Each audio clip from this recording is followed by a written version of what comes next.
Bonjour à tous et bienvenue sur Jeunes panafricains.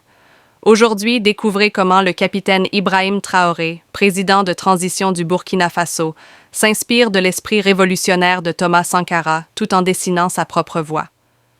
Arrivé au pouvoir en septembre 2022 à la suite d'un coup d'État militaire, Ibrahim Traoré a rapidement mis en avant une gouvernance axée sur la décolonisation culturelle, notamment en promouvant les langues nationales et en envisageant de réduire l'usage du français dans l'enseignement. De la même façon, Thomas Sankara avait, dès son arrivée en 1983, instauré des structures telles que les comités de défense de la Révolution pour renforcer la participation populaire à la gouvernance. Les deux capitaines partagent un engagement fort contre l'impérialisme et pour l'autosuffisance nationale. Sankara mettait en œuvre des politiques d'indépendance économique, tandis que Traoré s'attache à renforcer la transparence et la lutte contre la corruption.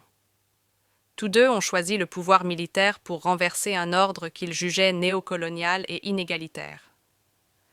Depuis fin avril 2025, le rappeur ghanéen Sarkodie a lancé le hashtag God Protect Ibrahim Traoré, générant plus de 4 millions de vues en quelques jours.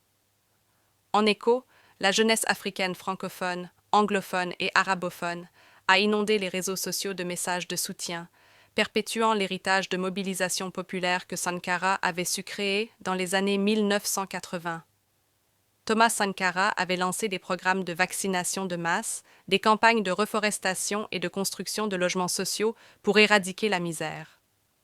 De son côté, Traoré a priorisé des réformes administratives et judiciaires visant à instaurer la responsabilité gouvernementale et à restaurer la confiance des citoyens.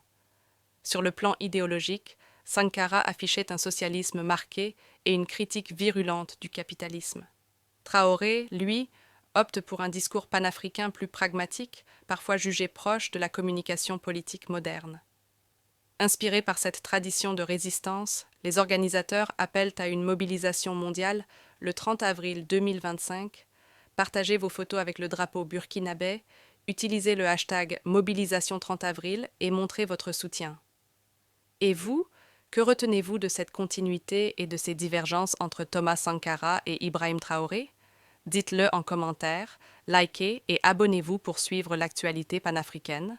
À très bientôt sur Jeunes panafricains.